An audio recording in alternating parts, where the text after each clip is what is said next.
आज Doubtnut app download करें। Doubtnut पर अपने सभी गणित, रसायन विज्ञान, भौतिक विज्ञान और जीव विज्ञान के डाउट्स का करो सफाया। बस प्रश्न की फोटो खींचो, एक ही प्रश्न को क्रॉप करो और तुरंत वीडियो सोल्यूशन पाओ। अभी डाउनलोड करें। वाले यहाँ पर रीनल मेडुला में पाए जाने वाले नेफ्रॉन के भाग को क्या कहते हैं? ऑप्शन ए दिया है मेलपिगियन कॉर्पस्कुल, बी दिया है समीपस्थ कुंडलित नलिका, सी दिया है दूरस्थ कुंडलित नलिका और डी दिया है हेनले का लूप। तो हमसे यहाँ पर पूछा गया है कि रीनल मेडुला में जो भाग नेफ्रॉन का पाया जाता है उस भाग को इन सभी में से क्या नाम दिया गया है। तो हम पहले यह समझते हैं कि रीनल मेडुला की यहाँ पर स्थिति क्या होती है। तो हमें एनसीईआरटी में इस प्रकार से वक्र का एक चित्र दिया गया है और वक्र के इस चित्र में हमें ये बताया गया है कि यहाँ पर रीनल मेडुला यानी कि मध्यांश वाला भाग कौन सा है। यहाँ पर जो मेडुला लिखा है इसका अर्थ है यहाँ पर हम मध्यांश के बारे में बात कर रहे हैं। तो एक मध्यांश वाला भाग होता है और दूसरा जो वलकुट वाला भाग होता है। तो हमें ये बताना है। तो यहाँ जो आंतरिक भाग हमारे पास में है, यहाँ पर हल्के गुलाबी रंग का जो ये भाग है, इस भाग को हम वलकुट के नाम से जानते हैं। ये जो पीछे वाला भाग होता है इसे हम वलकुट के नाम से जानते हैं। इसके अलावा जो हमें यहाँ पर त्रिभुजाकार संरचनाएं मध्य में पाई गई है, तो इन त्रिभुजाकार संरचनाओं को यहाँ पर हम मध्यांश के नाम से जानते हैं। इन्हें मध्यांश पिरामिड कहते हैं, इसे ही हम रीनल मेडुला कहते हैं। और सामान्य रूप से एक वक्र के अंदर 2 से 8 रीनल मेडुला यहाँ पर पाए हुए जाते हैं। अब हमसे पूछा है कि रीनल मेडुला में पाए जाने वाले नेफ्रॉन के भाग को हम क्या कहेंगे। तो हमसे यहाँ पर नेफ्रॉन का भाग जो पूछा गया है, तो हमें बताना है कि इन सब में से कौन सा नेफ्रॉन का भाग यहाँ पर इसके अंदर पाया जाएगा। तो हम यहाँ पर पहले देख लेते हैं। नेफ्रॉन के यहाँ पर 4 भाग होते हैं। 4 भाग में हम यहाँ पर कह सकते हैं कि जो हमारी नेफ्रॉन होती है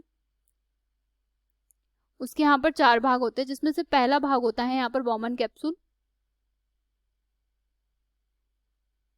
इसके बाद में इसका जो दूसरा भाग होता है वो यहाँ पर होता है पीसीटी, यानी जिसे हम समीपस्थ कुंडलित नलिका कहते हैं।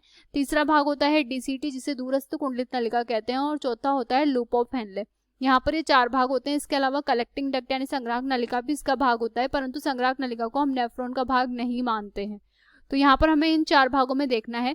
तो इस पर इस प्रकार से हम देख सकते हैं कि अगर हम इस चित्र में समझने की कोशिश करें तो इस चित्र के अंतर्गत हम ऐसे देख सकते हैं कि यहाँ पर जो नेफ्रॉन होती है वो इस प्रकार से रखी होती है।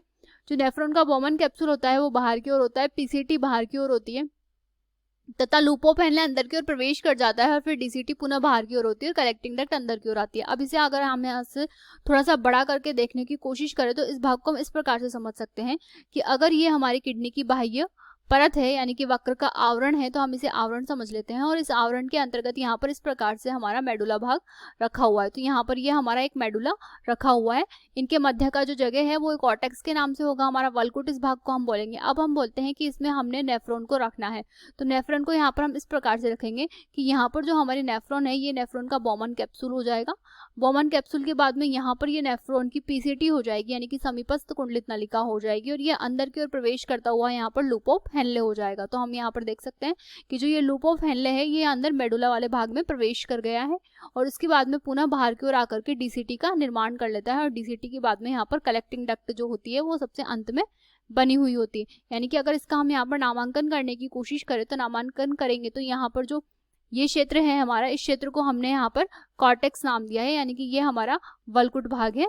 और वलकुट भाग के बाद में यहाँ जो ये बताया है क्षेत्र, ये हमने मेडुला नाम दिया है। अब मेडुला के अंदर हम देखें तो यहाँ पर सिर्फ एक संरचना यहाँ पर मेडुला के अंदर प्रवेश कर रही है नेफ्रॉन की, और वो संरचना है यहाँ पर हमारी लूप ऑफ हेनले की संरचना। यानी कि यहाँ पर जो लूप ऑफ हेनले है वो यहाँ पर प्रवेश कर रहा है।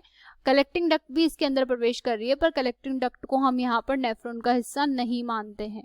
अब हमारे ऑप्शंस पे चलते हैं। तो हमारा पहला ऑप्शन है यहाँ पर मेलपिगियन कॉर्पस्कल। तो जो मेलपिगियन कॉर्पस्कल हमारा पहला ऑप्शन है, तो इस ऑप्शन के लिए हम यहाँ पर कह सकते हैं कि मेलपिगियन कॉर्पस्कल वो संरचना होती है जिसमें हम यहाँ पर बॉमन कैप्सूल और